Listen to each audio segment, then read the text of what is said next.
Freedom Unite is clearly the best game in the entire franchise. It had tons of new monsters. It added the amazing pseudo-wyverns like Tigrex and Nargacuga. It had a bunch of amazing new maps. And the game was really challenging, unlike the snooze fest Rise was. Easiest S tier.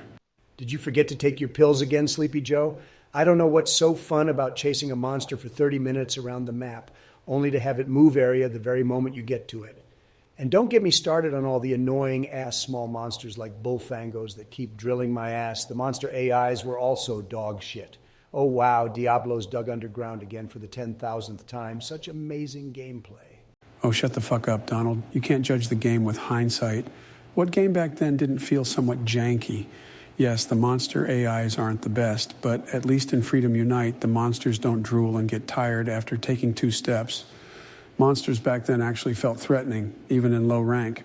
Is that why you hate the newer games? Because the sleepy monsters remind you of yourself? And if by threatening you mean you fear that you'll die of old age in real life because you have to wait for Rathalos to finish its 10-hour flight around the globe, then I completely agree.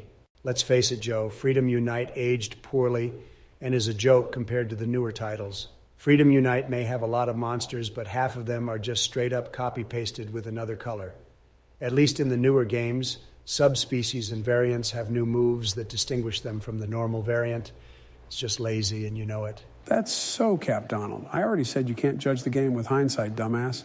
The subspecies gave you new armor and weapons and allowed for much longer playtime.